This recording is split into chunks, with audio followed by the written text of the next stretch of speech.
नमस्कार, मी प्रतीक्षा. DNA मराठीमध्ये आपलं स्वागत. हे सर्व हास्यास्पद आहे. माझा लोकसभा निवडणुकीत पराभव झाला, त्यानंतर लगेच झालेल्या विधानसभेच्या निवडणुकीतही तेच मतदार आणि तीच यंत्रणा होती. त्यावेळी हे सर्व ठीक होतं. मात्र विधानसभेत विरोधक भुईसपाट झाल्यानंतर आता त्यांनी ही भूमिका घेतली आहे, असा थेट प्रहार माजी खासदार सुजय विखे पाटील यांनी केला. मुंबईत काढण्यात आलेल्या विरोधकांच्या मोर्चावर टीका केली. विरोधकांची ही दुटप्पी भूमिका महाराष्ट्रातील जनतेला चांगलीच माहिती झाली.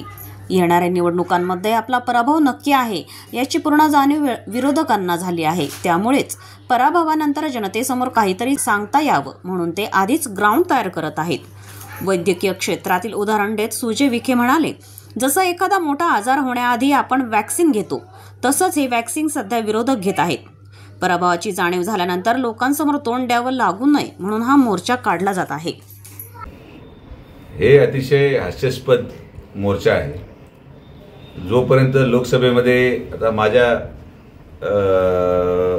लोकसभेमध्ये माझा पराभव झाला तेव्हा तेच मतदार यादी तीच आहे आणि विधानसभेमध्ये आता त्यांचा भुईसपाट झाला त्यामुळे आता मतदार यादीवर आक्षेप घेणं ही दुटप्पी भूमिका महाराष्ट्राच्या जनतेला पूर्णपणे ज्ञात आहे.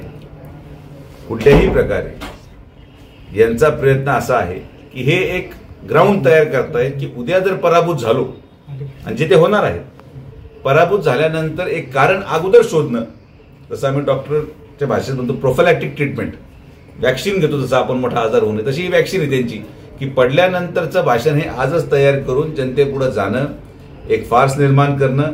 आणि मला पूर्णपणे विश्वास आहे की या मोर्चा ही गोष्ट सिद्ध करून जाते की त्यांना येणाऱ्या स्थानिक स्वराज्य संस्थेच्या निवडणुकीमध्ये त्यांचा पराभव स्पष्ट दिसत आहे. प्रतिनिधी मुंतजीर शेख, DNA मराठी, अहिल्यानगर.